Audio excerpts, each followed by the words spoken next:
आज मैं आपको एक बहुत ही संवेदनशील किस्सा सुनाने जा रहा हूँ कि समाज सेवकों के अंदर संवेदनाओं का अभाव हो गया है, सोशल फीलिंग्स का अभाव हो गया है।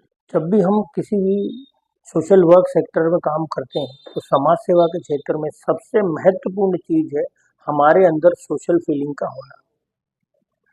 ये किस्सा सुनने के बाद आप सोचेंगे कि कैसे संवेदना शून्य होते जा रहे हैं समाज सेवक, उनके अंदर की संवेदनाएं मरती जा रही हैं। एक बार का किस्सा है और ये वास्तविक किस्सा है, ये मैं इसका साक्षी हूँ।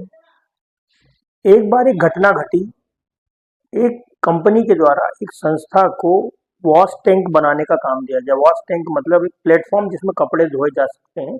टंकी बनाई गई और ओपन टंकी और क्लोज वाटर टैंक और उसके साथ में वॉश टैंक। अब वो वॉश टैंक इतना घटिया क्वालिटी का बनाया गया कि कुछ समय बाद वो महज साल डेढ़ साल पूरा करने के बाद वो वॉश टैंक कपड़े धोती हुई एक महिला के ऊपर गिर गया। अब आप सोचिए, उस महिला को 5 टाँके आए और 5 टाँके आने के बाद में लगभग उस महिला को अस्पताल में उसने ट्रीटमेंट कराया, चीजें कराई। तो जिस कंपनी ने प्रोजेक्ट दिया था वो कंपनी लगी थी मेरा नाम नहीं आना चाहिए, और जो संस्था है वो संस्था बोल रही मेरा नहीं आना चाहिए। इस चक्कर में उस कंपनी को और संस्थाओं को, दोनों को उस महिला के प्रति संवेदनशील शून्य होते देखा गया।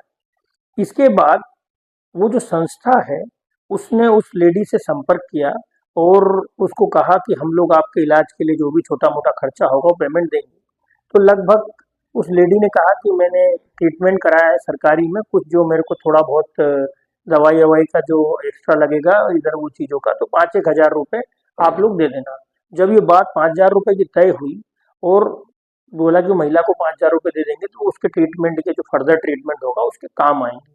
अब आप सोचिए कि वो 5 हज़ार रुपये कितना संवेदनशील मुद्दा है, और वो 5 हज़ार रुपये उस कंपनी ने 1 महीने तक में उस संस्था ने दिए नहीं, और 1.5 महीना हो गया।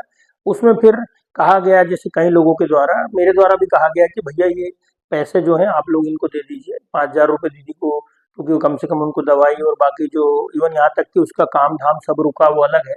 तो भी वो संस्था की इतना घटिया सिस्टम है, इतना बेकार सिस्टम है, इतनी लथार्जिक पॉलिसियां हैं कि 1.5-2 महीने बाद कम से कम 20-30 मेल करने के बाद उनकी फाइनेंस टीम बोलती है कि हम ये पैसा आपको जो है आपको एडवांस रिक्वेस्ट करना पड़ेगी। जब उन्होंने इस चीज को कहा तो तुरंत जो है मैंने एडवांस रिक्वेस्ट कर दी।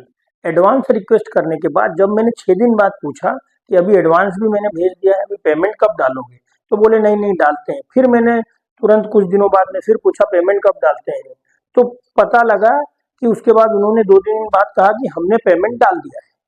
अब मैंने एडवांस मांगा, पेमेंट मैं चेक कर रहा हूँ मेरे खाते में पेमेंट ही नहीं आया। तो मैं बड़ा आश्चर्यचकित हो गया, मैंने पूछा पेमेंट कहाँ डाला है, तो उन्होंने बोला पेमेंट हमने वो दूसरों के खाते में डाल दिया। मतलब मैंने एडवांस मांगा और पेमेंट किसी चौथे के खाते में, दूसरे स्टाफ के खाते में डाल दिया गया। तो अब आप समझें ये संस्थाएं और इनके लोग क्या सिस्टम के साथ चल रहे हैं। मतलब आप सोचे, एक तो संवेदनहीन समाज सेवक बैठे हुए हैं, पिछले 3 महीनों के अंदर उस महिला को मात्र 5 हज़ार रुपये नहीं दिए गए, जबकि उसको इतना कष्ट हुआ, उसकी मजदूरी गई, उसका समय बर्बाद हुआ। संवेदनहीन लोगों ने 3 महीने बाद पैसे डालने के लिए एडवांस का बोला, और एडवांस रिक्वेस्ट डालने के बाद जिसने एडवांस मांगा उसको एडवांस ना देकर के दूसरे स्टाफ को एडवांस दिया गया। तो अब आप सोचिए कि कागजों पर कैसा काम कर रहे होंगे अगर इन लोगों